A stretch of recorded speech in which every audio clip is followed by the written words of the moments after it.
Hi, I'm Corey. Welcome to Creating with Scraps. On my to-do list of videos for a long time has been junk journal tools.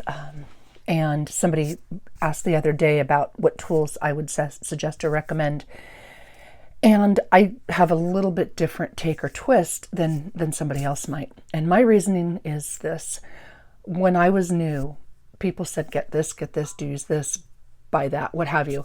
And it didn't make sense to me necessarily. No, that's not the best way to put it. I didn't understand necessarily why I needed a specific item or why it would be beneficial, why it would help. Because honestly, to do junk journaling, you only need a few basic things. And you can make cool, fun junk journals, or albums or memory books or whatever you want to call them. But I'll be the first to admit it's like working with power tools. It's a lot easier when you have the right tool, and tools do make what we're doing a whole lot simpler.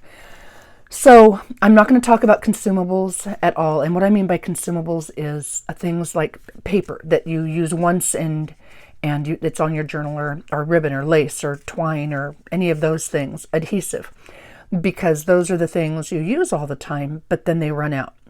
Now, some of the supplies that I'm going to mention can certainly run out. Everything can wear out, but these are not the ones that are essentially consumable. They just wear out and you replace them. So I'm going to focus today specifically on junk journal tools, the what and the why, and non-consumable tools. And these are my tools. Somebody else might have a completely different set of what you've got to have or what's nice to have. And the reasons might be different. Excuse me, the chair is squeaky.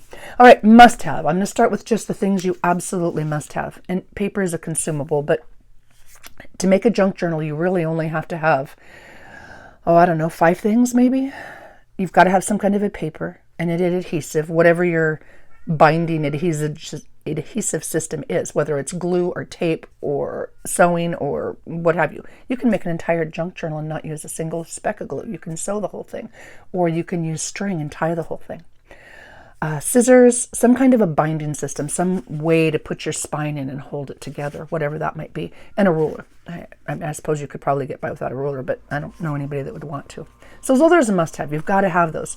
But it's a whole lot more fun when you've got tools that make it less challenging and make it more enjoyable. And those are what I'm going to focus on today. First and foremost is some kind of a work surface. Now, mine is a hot mess right now because I use it all the time. There's little scratches and gouges in it, and if you feel it, there's dried glue on it because I use it. I happen to like the Tim Holtz Tonic Studios glass mats, and I've had so many work surfaces in the 25 plus years that I've been doing paper crafts. But I really like this one for a lot of reasons. I like that I can put any wet media on it and clean it up quickly. I like that I've got these lines and grids. I use these all the time to make things straight and to make things square, well, mostly square, and to gauge how big or small something is or where I need to place it. So for me, that's a preference. But some people don't like to work on glass. They prefer, something like this, a cutting mat. And I've got a bunch of different sizes and styles of cutting mats.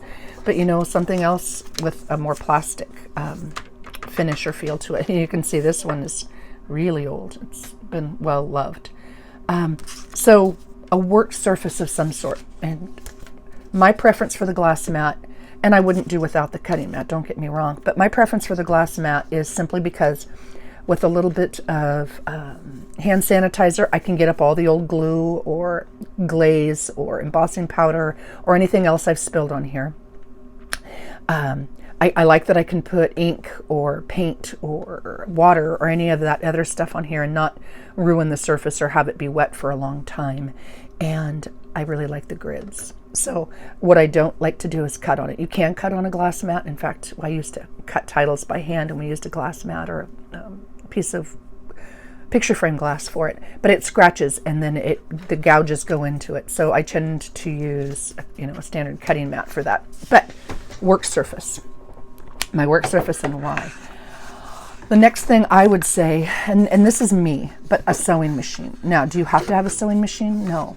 But I tell you what, even if you're not a person who sews, it is a game changer. I have to force myself not to use it. It's just a great way with certain, see, I sewed this frame. I sewed around the edges of the cover.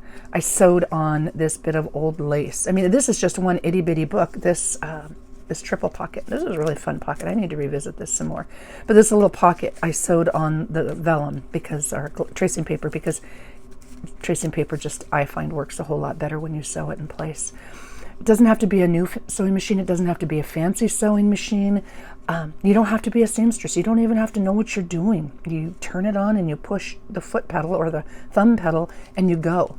But like I sew those little notepads. I sew the old bits of lace on. I sew covers. I sewed this lace on here. I sewed the closure in when I was building this flap, you know, before I put the whole thing together. It's just a sturdy, long-lasting way, and it's so quick and easy. It's not for everybody, and I'm the first to admit it. You can sew by hand. You can use your clear ruler and poke holes and sew everything by hand, but they're so available on Facebook Marketplace and Craigslist and OfferUp and, you know, secondhand stores and such. The sewing machine, highly, highly recommend. Probably if I had to pick one tool, I would pick a sewing machine. Couldn't do it without it. Another oddball item, just to, you know, keep things interesting, is a laminator. Now, do you have to have a laminator? No. But I really love using my laminator. Not because I laminate things all that often. Sorry, Ollie's mad at me because I'm talking and not paying attention to him. But I grabbed a piece to show you what I meant. Darn it, what did I do with it? Oh, here we go. Sometimes, you know, we'll do something decorative on the front of a piece of paper. You know, here it just happens to be some napkin and vintage book page. Oh, and it's upside down. Nice job, Corey. But, and then you want some kind of a writing piece or solid piece on the back. And I don't know if you can see this one, but there's a little bubble in here. When you use glue stick, and you get your surface all gluey and you put it down. Sometimes it dries a little too fast, or sometimes you miss a little spot and you get little bubbles. I can see them, but I don't know if you can. So you get little bubbles in your project. And some people don't mind the little bubbles at all. I'm not a big fan. And so when I remember, what I like to do is just, when I know I'm putting backs on, I like to keep my laminator on, because the heat from the laminator activates the glue stick. And I'll get into different kind of glue sticks at a much different date if I do a video on consumable supplies. But the heat from the laminator activates the glue stick and kind of like spreads it out and thins it a little bit. And so if you've got any of these nasty bubbles, it will work those bubbles out. So you'll get a really smooth back surface. Now, if you've embossed the cover of this, or if you've got, you know, embossing powder or a debossed or an erased surface, it's not going to work so well, because it'll flatten it because of the heat and because of the pressure, because that's what the laminator gives you. It doesn't just give you, you know, the ability to laminate two pieces together. It gives you heat and pressure.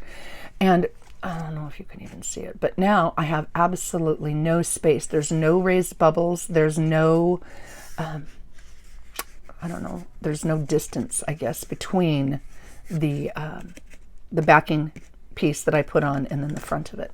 So I really like having a laminator. I turned this on just for, it's not essential, but boy, it sure gives you a nicer, smoother finished project. And be careful, because like anything else, if you're putting paper through a laminator, you want to make sure it's heat friendly and such. But a laminator, so that's might not be something you see on everybody's list, but I love using my laminator. All right, this is a biggie: paper trimmers and or a rotary mat and rotary cutter and trimmer.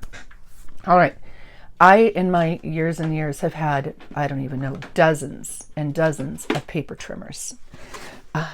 And each one has its strengths and its weaknesses. I've got a couple really big ones out in the garage that I use for larger pieces, thicker pieces, larger projects. I've got the ones that I keep right here at my desk because I use them 99.9% of the time. And I've got different sizes. Like this is the ginormous one. Actually, honestly, the most convenient would probably be this. You can't even see it, but this Fiskars, because it extends out. My only problem is this desk in this room is narrow, so I was continually dropping this off my desk because of the length. It's so long. So I keep it in here and I use it for certain things, but it's just not handy to have stored on my desk. And the squeaking is my chair as I put this under and get it out of the way. This one, I've probably had 25 of these. I mean, between teaching classes and using them. It's one of those love-hate things. It's super handy. I can make it go to 12. It's long. It's got grids. But the reason I keep this, well, one is because it's a little bit shorter and it's less bulky. It's less cumbersome. And it is a pain in the tush with these blades because the blades are replaceable and they go dull really quickly. And if you use this a ton, like I did in my scrapbooking days, what happens is the arms eventually spread a little bit so you don't get a perfectly straight cut, which is freaking annoying. But the reason I still have this and I still use this, and I'll grab a piece of scratch paper and hopefully you'll be able to see, is because there is a clear wire. I'm going to zoom in just for a sec. I'll try to remember to zoom back out. There is a clear wire piece exactly down the center of this line. So when I'm wanting to cut something with absolute precision to fit correctly, I can see exactly where it's going to cut. Now, tip, if you're working with really old or really thin paper, this blade, oops, I'll zoom back out. This blade could chew it up. Even when it's a new sharp blade, it could still chew it up.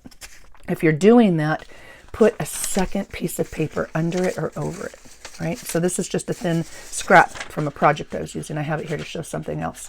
But if you've got a thin or old piece of paper, don't cut it by itself because you may get frustrated if the blade chews it up. But what I have found is if you sandwich it between others, you're going to get a cleaner, nicer cut. And that's one of the complaints about this is you don't get a good cut. But if the paper's too thin, like you're working with old newsprint, sandwich it between some scratch paper and you're going to be happier with your cut. All right, so those are the big 12-inch trimmers because there's a time and a place for the larger trimmers. And then the ones I have in my garage, I think one's 40 inches wide and 26 inches long, and another one's really big too. I have the Dolly trimmer, D-A-H-L-E, that I use with scrapbooking. I've had that for at least 20 years, if not longer, and it still works great. It's a rotary blade, but it's just too big for this surface. So, big trimmers. Small trimmers. You know, what we do, Tim Holtz has a brand new small trimmer out right now. It's really, really cute, but I'm trying to force myself not to get it. When you're looking for your own, or if you're wanting to add a trimmer to your collection, couple things to keep in mind. I love this trimmer because I like the really thin handle. This holds it down in place so that my paper doesn't move as I cut, but it's really thin, and a lot of times I cut things that are real narrow. So I like having this thin, fine gauge to be able to hold things more securely and easily. But it's only 5 inches across, and a lot of times I use 6 inches. Actually, 7 would be perfect in my perfect world, but it's just a little bit too narrow, so I don't reach for this all the time. This one I like a lot because it's 6 inches, but this plate right here is really wide. So if I'm wanting to put something small or thin in there, it's really hard to maneuver. I have to put it in from this side and push down and hold and hope I get it in place. So keep your own personal cutting preferences in mind as you're deciding on a personal trimmer. I recommend getting one from one of the big box stores with a coupon, because that way if you don't love it or if you want something different, you're not out a ton of money. But paper trimmers, this is another thing I was going to bring up with paper trimmers. When you're binding your book, I'm going to just grab a whole bunch of these and put them all together. When you've got your pages and you're making your journal and you're putting things together and so on, right? I've got a whole bunch of papers here. These are all just offcuts. This was a salvaged bit of office paper with logos on it. And I used the back of the paper for something, and these are the scraps with the company name. All right, so you've got it to get your journal together, and you know because of displacement, when you fold your pages, the ends are going to be at different lengths or different edge widths, and maybe you want that, and that might be a good thing. But if you're wanting to make it smooth and even, okay, you've got your paper trimmer, so you hear it's thick, and I'm pushing hard, and look, here you go, this happens a lot. I get an uneven, raggedy cut. Because of displacement, there's no way to, I suppose if you were, you had a laser trimmer and you precision trimmed it, you could figure out the math and get it exactly lined up, but that's not the way most of us work. So I want this to be lined up, but it's a hassle to cut the edge when you've got a big thick stack. And for that reason, that brings me to my next really, really nice to have tool, which is some kind of an X-Acto knife. Okay, there doesn't have to be a specific one. And again, with this, I will use a cutting mat. The reason is when you've got, like if you're working with, I love to work with small things. And if you're working with a really small book or a really small project, you guys got to see, sorry, you got to see my new Harry Potter jammies. How cool are those? I don't usually jammy craft. In fact, I never do. But I wanted to get this video done before we head out for the day. All right, and some kind of X-Acto knife. Now this is a great knife because it's safe. This pen blade, it's common, it's popular. But I find that when I use it, where I put my finger to hold it is in exactly the wrong spot. So I often, when I'm push down on this and my blade retracts. This is just a standard, replaceable blade cutting tool, and this works really well. It's a nice fine precision. This is just the same idea, but with a fingertip one, and I probably reach for this the most because I have the most control. I don't know if you can see that. Maybe it wasn't even frame, but that leads me to my next tool and my reason that a paper trimmer alone isn't generally enough. Okay, so I've got a little booklet that I want to put together, and I need it to be 5 inches, and this is just a little bit too big. I need to take off just a smidge. Well, I can use my straight edge, and I can hold this down tight, and sometimes I'll even use a clamp depending on how thick this is. And I can make several passes and get exactly what I want off. Unless, of course, this is slick paper and I wiggle it. But I can make several passes and get a beautiful cut. So it's kind of important to have this option in a tool because of what we do and how we do it. I get a nice smooth flat edge with no ruffles. I get it exactly the depth I want. It's flush, and I can work on any size pretty much. So some kind of an X-Acto blade and cutting mat I would highly recommend. In fact, if I had to pick 10 tools, this would definitely be on the top 10 list, along with the next thing I'm going to talk about. I'm not even looking at my list now, but I'll look back at it later. The next thing I want to talk about is I'm going to move this. Oh gosh, I've got such a mess back over here, I don't even know.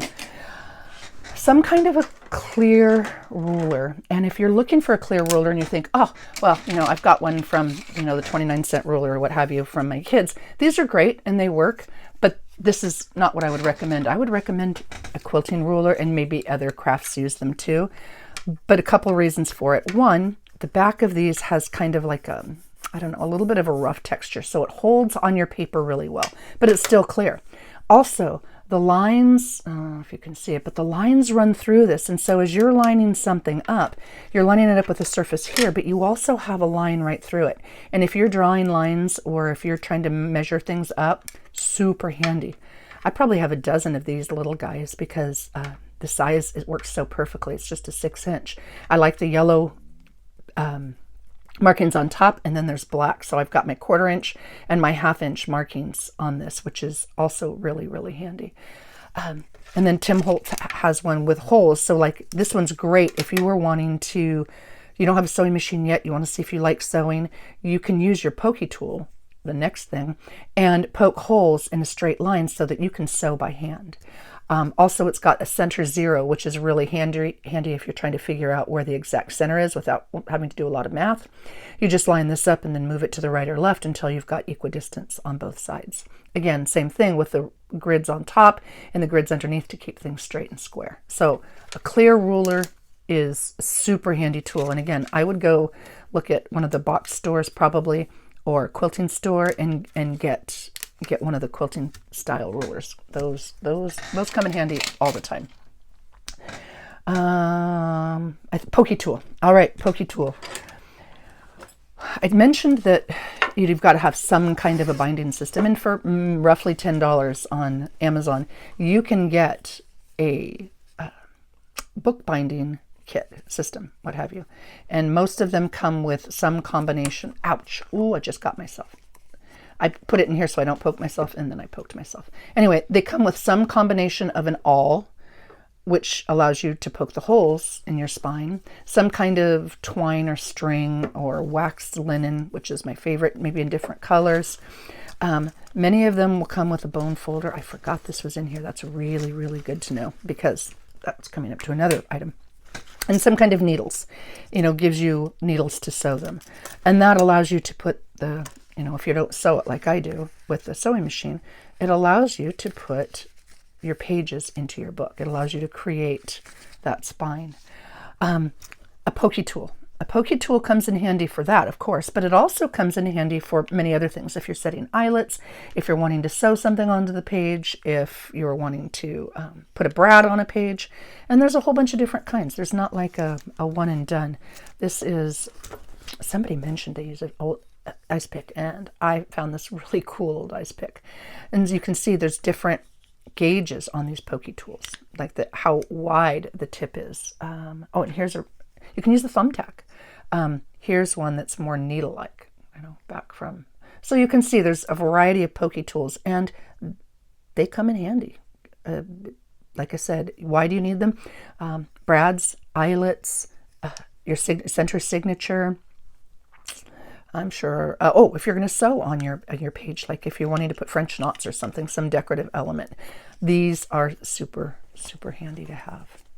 All right, moving that aside. I'm going to put these back so that I know that I've discussed them. When I look over my list, I want to make sure I can. All right, since we're talking about cutting tools, scissors. You can have one pair of scissors and do just great. But like anything else, different scissors have different purposes, and we use them for different things. I like having a pair of just fabric scissors. And when my kids were little, I literally had a lock around this because they ruined several fabric scissors. I don't use fabric a ton, but I use it enough that it's good to have. I don't know why, but I find that if I'm cutting something long and straight, I do better with a pair of longer scissors. So I've got a pair of longer scissors. We do a lot with like postage stamps or fake postage stamps, and so having a pair of these paper edgers, like this is the postage stamp one, really comes in handy. And then these are Tim Holtz's Tonic Studios. They're not required by any means, but they're really great scissors, because for people like me with big hands, there's a wide space here and it's soft. So if I'm cutting a lot, I'm doing a lot of fussy cutting, my hands don't get sore. Plus it's got a really fine sharp tip, and they are easy to sharpen when they need to be sharpened. So scissors, having a variety of of scissors. I keep one pair of scissors on my sewing machine that I just use for clipping threads.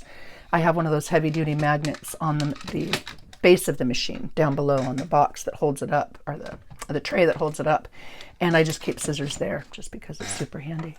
And then when we're talking about cutting tools, these are rotary cutters. And some people, you can use these to cut your paper. And in fact, I do. I use the X-Acto knife for one of them, but you can do the same exact thing I do with the X-Acto knife with a rotary cutter. And when I'm cutting pages, I do that a lot. I use the purple one for paper because purple paper and alliteration. Oh, I did poke myself. Dang, nabbit. And the yellow one is what I use for fabric. I don't mix the two up. They're the same size, so I can just buy one box of blades, but I keep them separate. Again, I use that with the cutting mat, and I use it with fabric to make things straight, and I use it for when I'm doing big pages or big signatures. It's just handy to have. Another cutting tool option. All right, tweezers, a pair of tweezers. A lot of tweezers come these ways, the reverse tweezers now. My eyes aren't great, and I have big hands, and having the fine grip on the tweezers when I use them with die cuts, which is another thing we're going to come up to in a minute. But I use them with brads and eyelets and anything that's really small or tiny. Like when I'm tying string and I've only got a little bit left, I just poke this through and pull it out. And a good pair of tweezers is your friend. All right, bone folder. I've had a bone folder for 30 years. When I started stamping, I got one. And it's really bone and it's heavy. And I dropped it the other day, and I think Oliver played with it and he took off with it.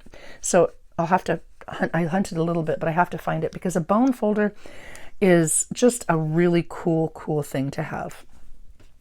What it does is when you're folding, like right here, I'm just going to use this scratch paper again. When you're folding, you can see that there's a little bit of a gap there, right? And I'm going to sew this into a signature, so it's not a big deal. Well, these are scrap, but a bone folder allows you to break down the paper and just get a really nice fine fold. It helps eliminate some of the bulk, and it just gives you a smoother finish. So it makes what we're doing a lot easier. So having a bone folder, this is a brand new Fiskars one. But this one came with my kit. They're not a spendy item, but they're a super handy item. So a bone folder. Okay, let's see. I'm going to just grab things. This is a rubber cement square, and it's, I don't know, $1 or so at any arts and crafts store. The glue most of us use, and whether it's reptile glue or barely there glue or art glitter glue or PVA glue or what have you, sometimes the glue seeps out. When it's completely dry, these rubber cement squares pick it up. So if you don't want to see any residual glue, a $1 rubber cement square comes in handy. It just picks it right up and it's gone. Let's see, an ice scraper. This is something, and an edger. These are things that I use all the time. When I'm adhering two pieces of paper together, most of the time I'll use glue stick. Spray adhesive is not my favorite just because it makes everything sticky around you. There's too much of a dry time for me and some of the other like collage medium and such. But when I'm sticking two pieces of paper together, I almost always use a glue stick. And Gorilla just happens to be my favorite, but there's many others that are good. Gail swears by Yoo-Hoo. I shouldn't say swears by, I don't know if she swears, but she likes Yoo-Hoo, and there are others. Don't like Elmer's school glue because it globs too much, but that's personal preference. Anyway, an ice scraper. This one you can see is well loved and well used. But I use this once I've put glue or adhesive on one side and I'm adding the paper. I use this to smooth out the bubbles and get it as smooth as possible. And that way it's ready to go in the laminator. And it takes seconds, but I use this quite frequently and it's super handy. You can use a card, but it's got a lot more bend, you can see there, this one bends and gives, than an ice scraper, which is a whole lot more sturdy. And then this, we make our own tags all the time, and so I have pre-cut corners so that I know the right corner will match the left corner, and I have them in different sizes based on how big my tag is. You know, I've got a little itty bitty corner here and a bigger one here and then a larger one here. So it's just, this can be any gift card or what have you. I just happen to like Starbucks. Those are also great tools, and those almost little to no cost. Also right in front of me is see, look at this. I was ready. I was going to show you how I did it, but I turned the laminator off. You know, gluing the two pieces of paper together. I guess I could use it as a quick sample. You know, I've got this paper, but I don't want it on a white background, so I'm going to put a piece of coffee dyed scratch on the back of it, right? I take my glue stick, rub, and sometimes it'll dry before I get this all the way on. I can put this piece on top, use my ice scraper, push it down so it's a smooth, but I might have a little bubble or two in there, and then I will run it through my laminating machine. Now, why do I have these acrylic blocks? Well, maybe I'm putting an embellishment on the top. Maybe I am using, here we go, a cluster. I love making clusters. Maybe I'm putting a cluster on the top, right? And I put glue on the back, some kind of adhesive on the back. In this case, I'd probably have to use a little wet glue and then a little Fabri-Tac because I've got the lace on here. And then I use these acrylic blocks, and you can see they are absolutely filthy. These are my glue blocks, and so I don't mind that they're absolutely filthy. It holds just enough pressure while I'm waiting for the glue to take. Now, the glue dry time is quick, but I still want it to be held in place while it's drying. And I want to go on to do something else because I'm too impatient to just sit there and hold it. So these acrylic blocks, and like I said, they are a hot mess, though they're cleanable. If I put a little bit of hand sanitizer on here and rubbed it off, they'd look pristine. Just put the acrylic block on it and let it dry. So I use these way too frequently. They're great. They're super handy to have. You can pick these up at yard sales, thrift stores, and they're not spendy. You can buy them new, of course, too, but they're not a spendy item. So acrylic blocks are great to have. A scoring tool. A scoring tool, I have two. I've had more, but basically these two work for what I need. This is for the larger items, and this is for the smaller. And then there's, I think, one of my stuff in the back. These come with a tool. You can see I've used this a lot. I've worn down the edge to score something. it makes it easier when you're working with cardstock or even regular paper to get the fold where you want the fold. Okay, this is just another piece of scratch.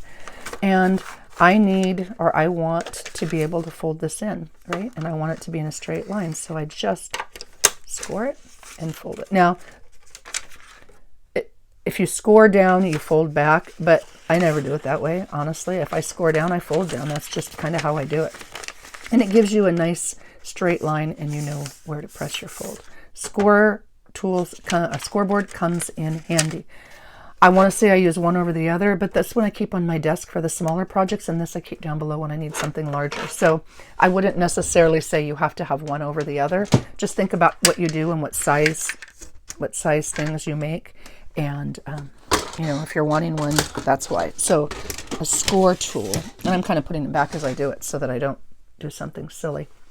All right, stapler.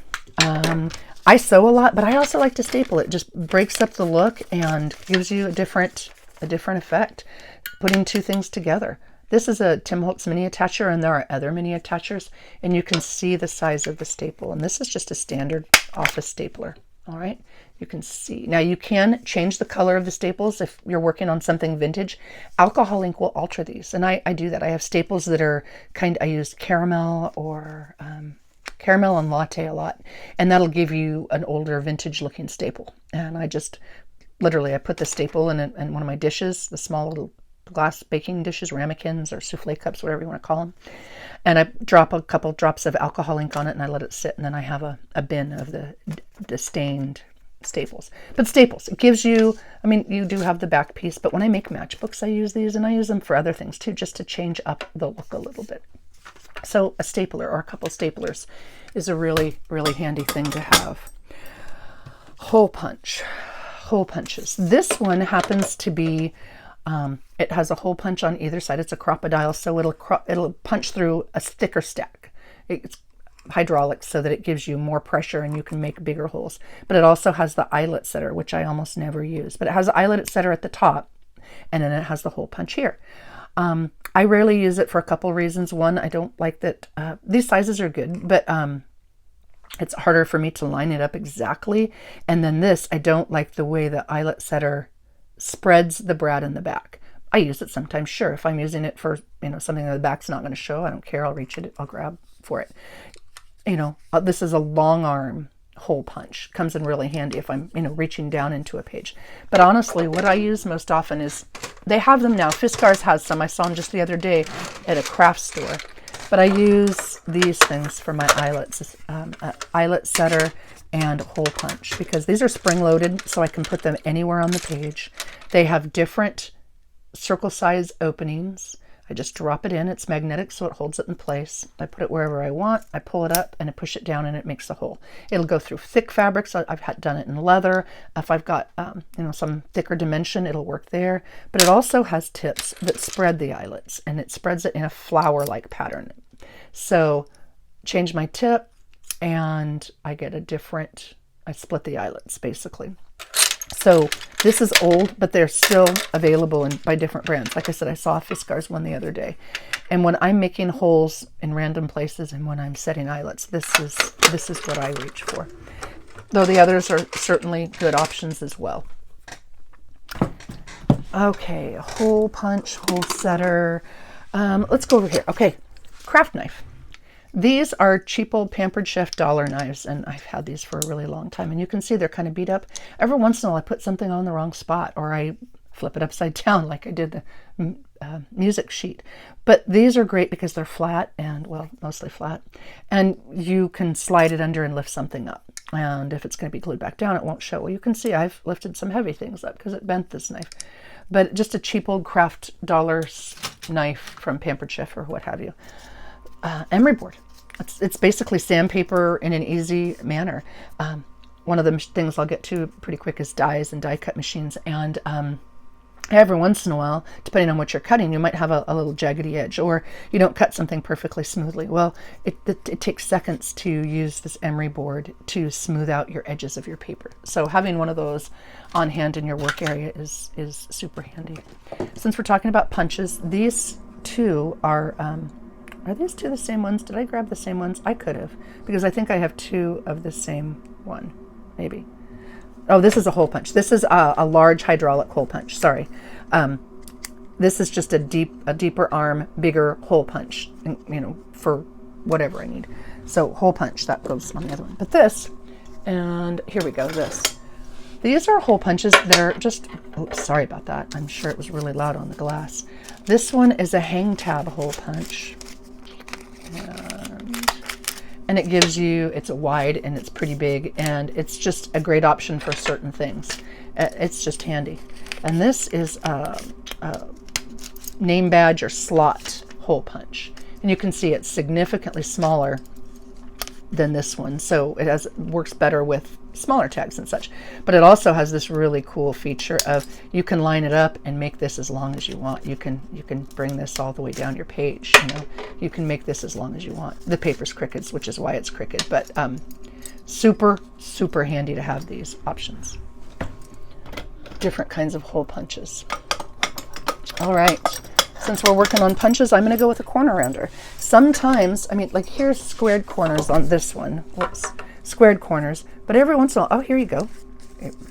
You want a rounded corner. It just fits better. It's smoother. You just want a rounded corner. And corner rounders. There's a couple different kinds. They're easy to access. There's this big, huge cromper one. Again, it cuts, it's hydraulics, and we are memory keepers, so it cuts through several layers at once, and it gives you the option of a 1/4 inch and a 1/2 inch. There's the old Creative Memories one. I think there's a couple different sizes on these available now. Same idea.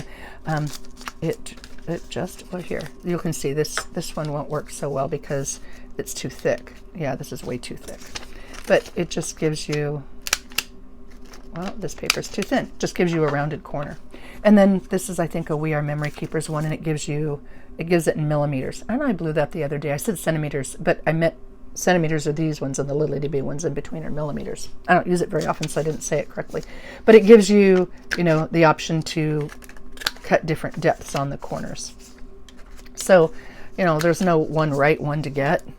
Just, you know, it's handy to have. There's times that you really want to have a corner rounder. So there is that.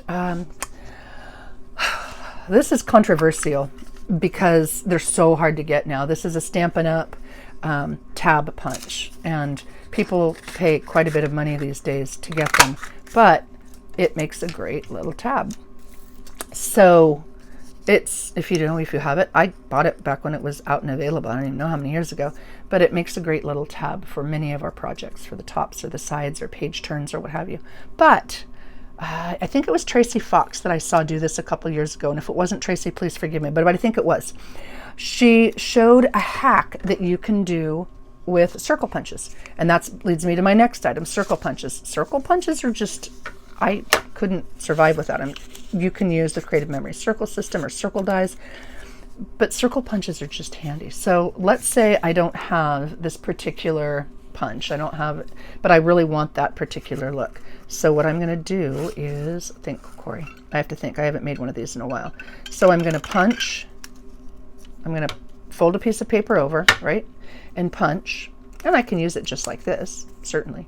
But I can also use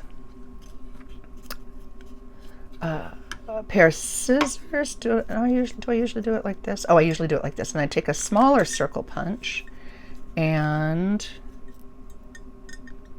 take a little divot off the edge. I didn't do that perfectly. I should have gone in more a little bit here. Sorry. And now it won't cooperate. Well, okay, you can use 2 circle punches if you do it correctly, and you kind of get the same idea, but using a circle punch.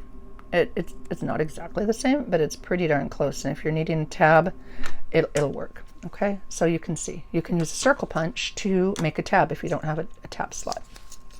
Great, I didn't do a perfect job on that, but you get the idea.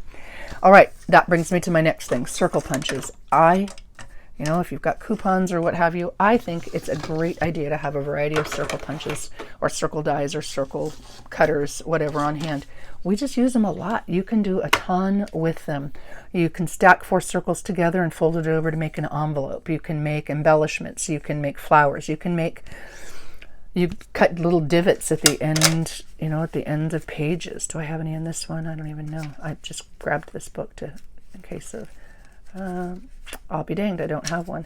But, you know, just to make an indentation in a page so that it's easy to get things in and out of. Do I have one on this one? I don't even know. Honestly, I probably should have checked that first. Sorry. But circle punches in a variety of sizes. Nope, I don't have one on this one. Darn it. Circle punches in a variety of sizes are so handy.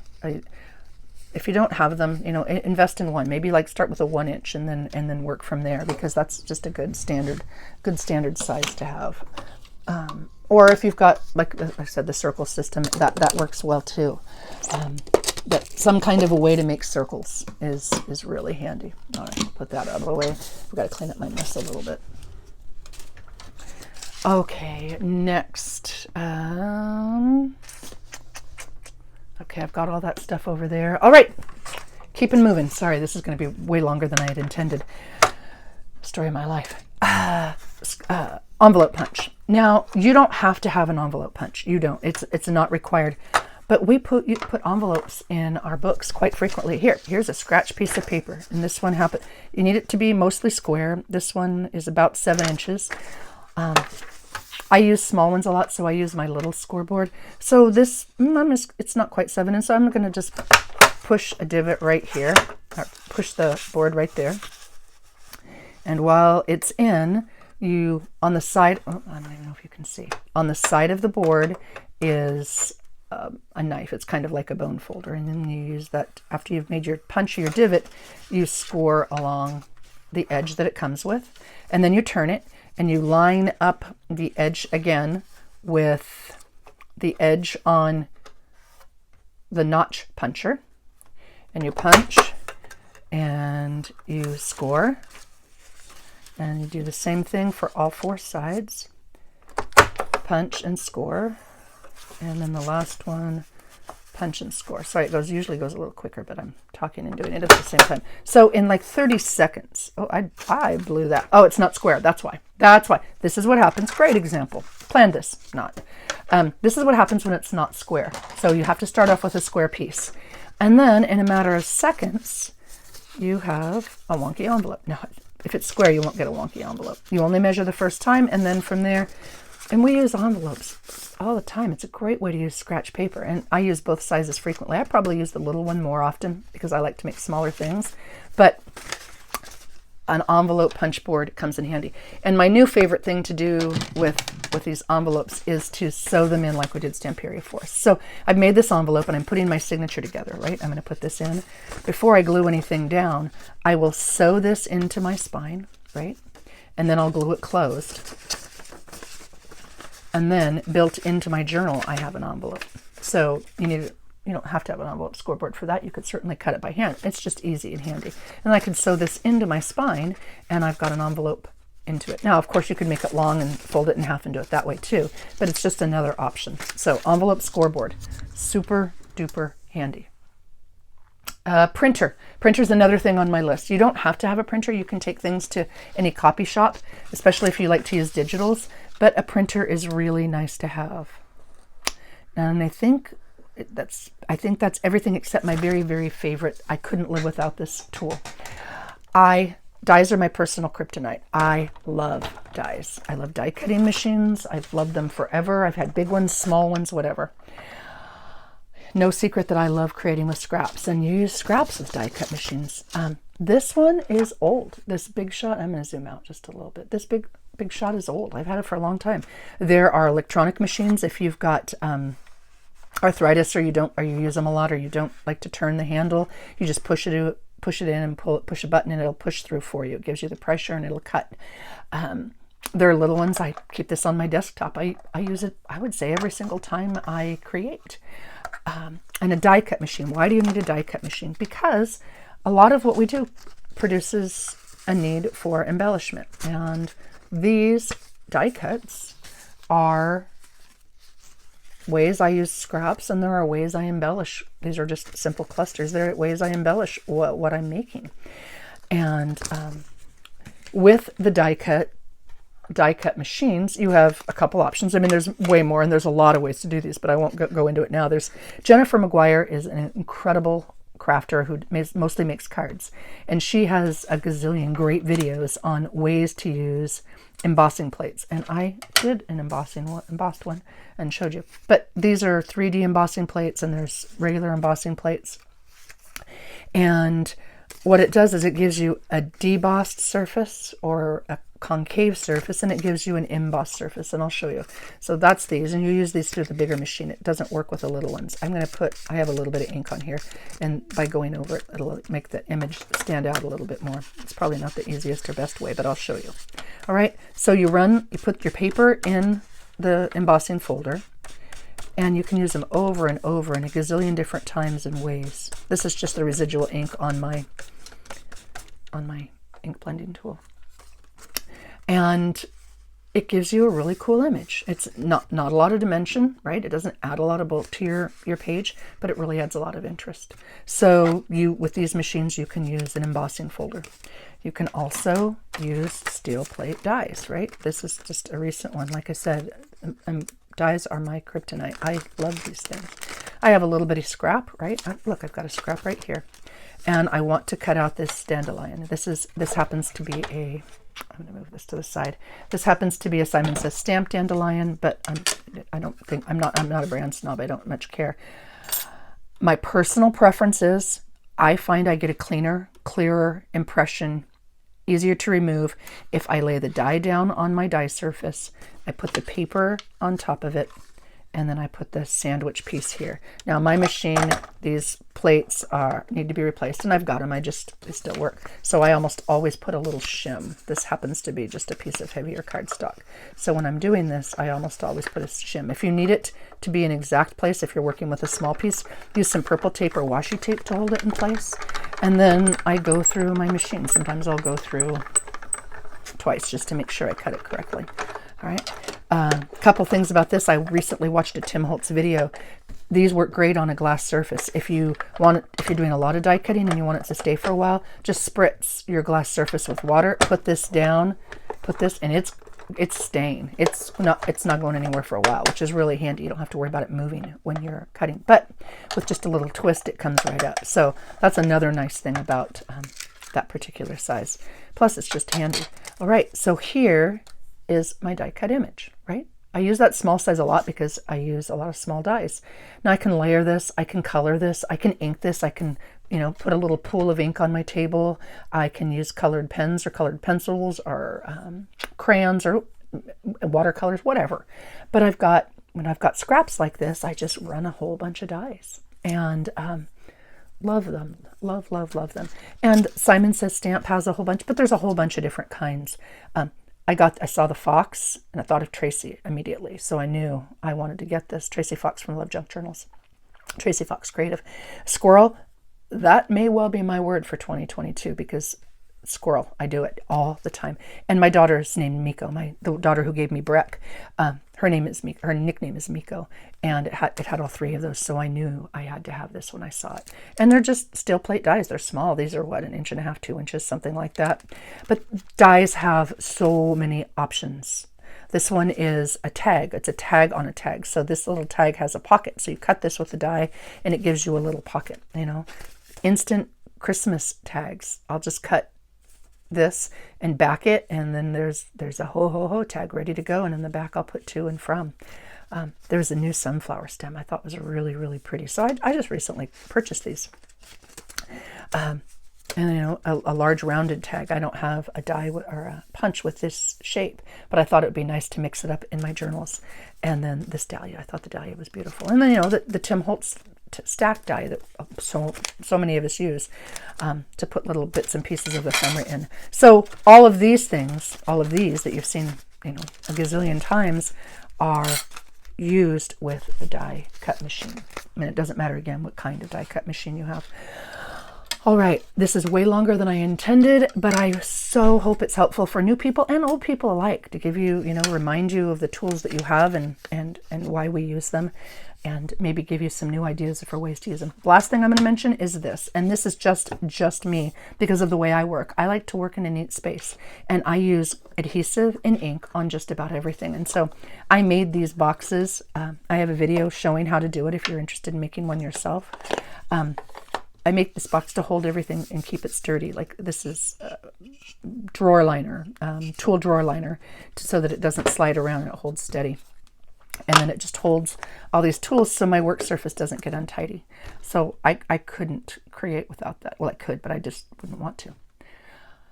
Thank you very much for watching. I hope that clarified some things and at least explained why people tell you we got to have this or got to use that. And I hope it inspires you to give something a try. Take care and happy creating.